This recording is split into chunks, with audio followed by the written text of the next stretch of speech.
Plaintiff Alan Perez is suing his former landlord for false imprisonment. Alan claims the defendant lied to the police about him smoking marijuana, and he was forced to spend 2 nights in jail. Defendant Susan Minton and her friend Barbara Lee claim Alan is aggressive and threatened to assault Susan. Susan filed a restraining order, which she says Alan violated, and she's countersuing for lost wages because Alan's wasting her time dragging her to court. Remain standing. The Honorable Judge Jeanine Pirro presiding. Please be seated. All right, the plaintiff is suing his former landlord for fraudulent imprisonment, and she is countersuing her former tenant for lost wages. And who are you? Renee Lee. Okay. Alan, the burden of proof is on you. State your case. I feel that Miss Minton here has tried to ruin my life by having me falsely imprisoned. She also, from day one, was trying to steal clients from me.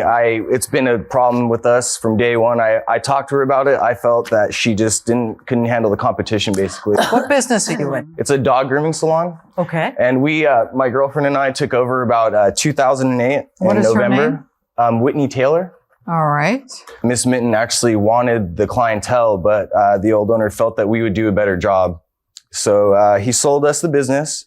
And Miss Susan has been very aggressively going towards our clients. So are you in the same building in this business? Yes. There's 2 shops, but I actually have the lease for that shop. I've been in that particular location for 11 years. He has actually only taken over the grooming cottage as the owner for the last 6 months. Okay. So we've got the grooming cottage, and what is the name of And your mine is called Susie's Pet Clapette. Will someone please describe what your grooming cottage looks like? Yeah, it's just a little converted house. It has a couple of rooms, 3 rooms and a front room. Okay. So, do you enter through the same door? Yes. yeah. Yeah. Ha. And we actually shared a front desk as well. Yeah. Okay.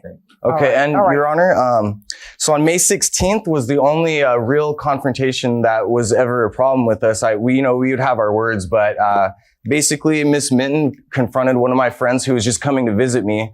And she accused him, her cash box basically was sitting right here. And she was like, "What are you doing? Why are you stealing from me?" I did not accuse his friend What of stealing. happened? His friend was loitering.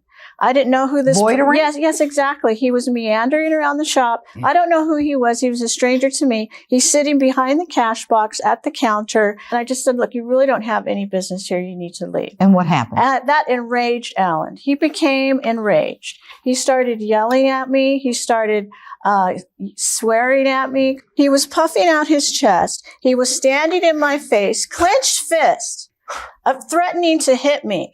And in fact, his own girlfriend, Whitney, had to stand in front of him and say, "Alan, stop. Alan, no. What are you doing? Alan, stop." Is that true, Whitney? That's not Stand true. up. Were you I there the day that Susan asked Yes. Alan's friend to leave? Yes.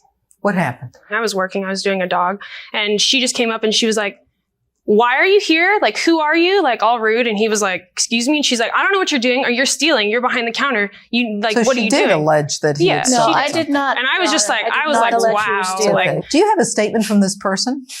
No, we don't, Your Honor. Okay. You call the police? No, what happened was I left. This was a busy Saturday. It was the end of the day. I left. I realized that our working conditions had deteriorated so much between us that I came back on Tuesday, June 3rd, and I gave Alan an offer. And I said, "Alan, I will be willing to continue subletting space from you out of my shop as long as you are willing to work on separate days." And then I who would offered come that in? in order to avoid. Then Whitney would come in on the days that you're in? Is that what you're saying? Yes. Is that what the she deal could was? come in on whatever she day said she wanted I wasn't to, allowed but to be there either. And I No, actually no. showed up there one day. Okay. And she approached me and she's like, "Why are you here?" Like, all rude. And I was like, "Oh, because I Very actually true. pay rent." All right. What are you suing for, Alan?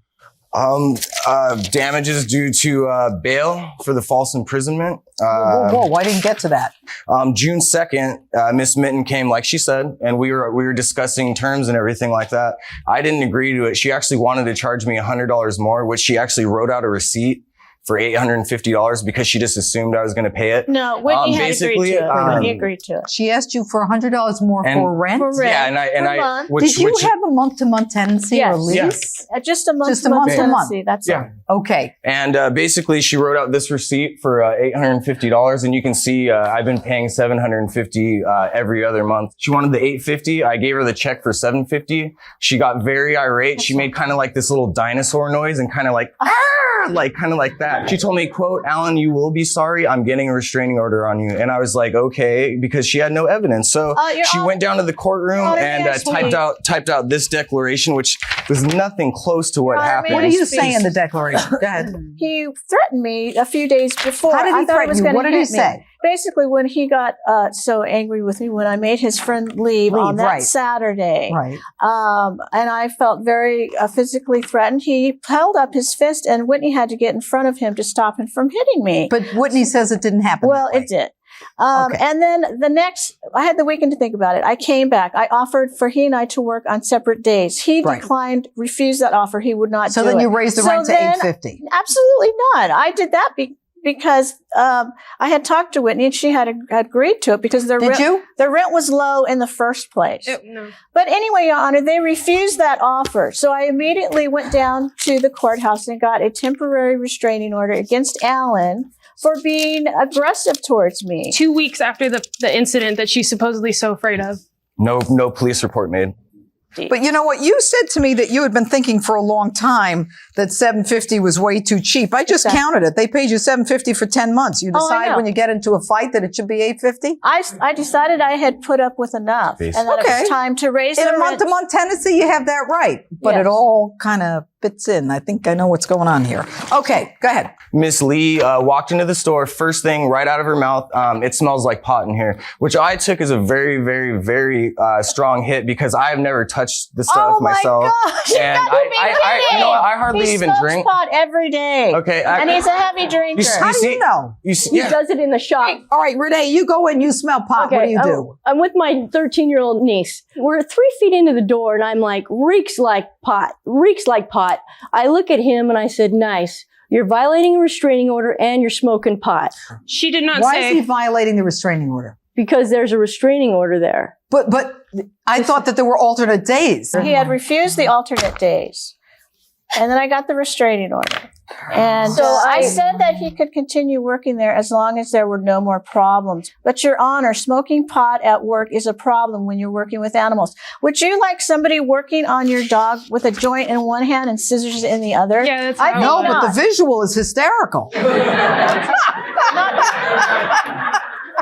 And I have 2 dogs that go in for grooming. Yeah. I could never understand why they were so calm. And you know what? Every time the truck comes to get them, they can't wait to get in that truck. That's because they get high every few weeks. All right, you come in, you smoke. I come you in, smell I the smell pot. pot. That's right. I look at those two. They're just the blank faces. We left. I walked across the street and I called the police. I called the San Diego PD and I said, And what'd you say? "This gentleman is Alan Perez. He's violating his restraining order and he's smoking pot in a pet grooming shop." Oh, and did they find any pot, by the way? Probably because you stashed it away for him. You hid it.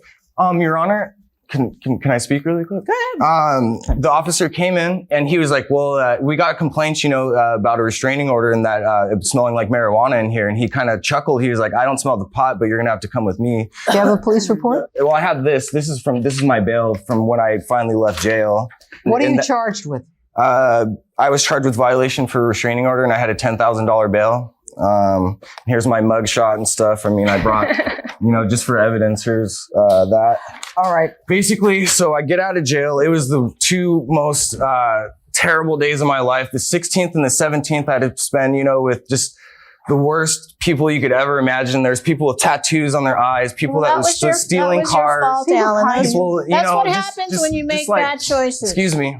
That's what happens when you make bad choices. People that were just, talking about selling drugs. I had to act like I was like into that stuff, stealing. Yeah, I love to do that stuff just so I didn't get beat up. Like, honestly, I was being stared at. Like, I'm young. I'm not a bad looking guy if you ask me. What did the guys in jail think? They were literally licking their chops when they saw me, Your Honor. I'm not, yeah. went from there to mediation, which Miss Minton felt wasn't necessary to what happened to the attend. charges? The mediation, she didn't show up. This is the second court date on What July happened? 16th. Dismissed.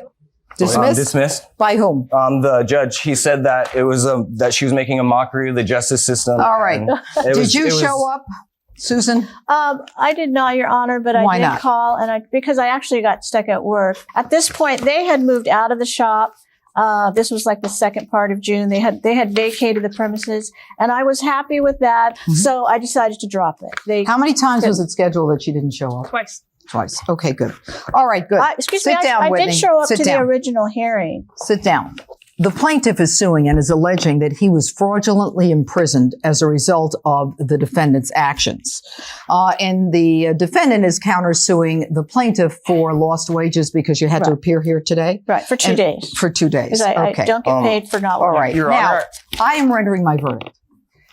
The plaintiff is alleging fraudulent imprisonment, but really what it comes down to is malicious prosecution. That's what he's suing for. Now, a case for malicious prosecution stands when someone maliciously and intentionally causes someone to be arrested. Now, they didn't falsely imprison the plaintiff. The police made an arrest. And so you fast forward and you go to the end and you say, what happened to this arrest? It was dismissed.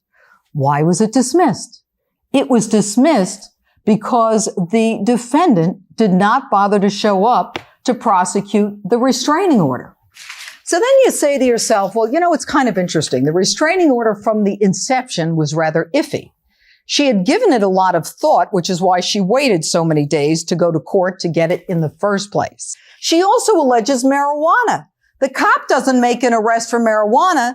This guy gets publicly arrested. He goes to jail for 2 days. He's got to post bail for $10,000 for a ridiculous charge that she doesn't have time to show up for. You're the one who used the quote. That's what happens when you make bad choices. Now, let me tell you what happens when you make bad choices. You use the criminal justice system to have this man arrested. You strip him of his dignity and his civil rights. You strip him of his right to be free. And you have the unmitigated gall not to show up in court and then to come here and say to me, I want for 2 days for lost wages. Get out of my courtroom. I did show the up. cause of action for a malicious prosecution, I am going to give you $2,500 because they didn't have a right to get it in the first place. They used it as a weapon to get you evicted. She wanted you evicted. She was counting the money before you even gave it to her, and she used the justice system. Shame on you.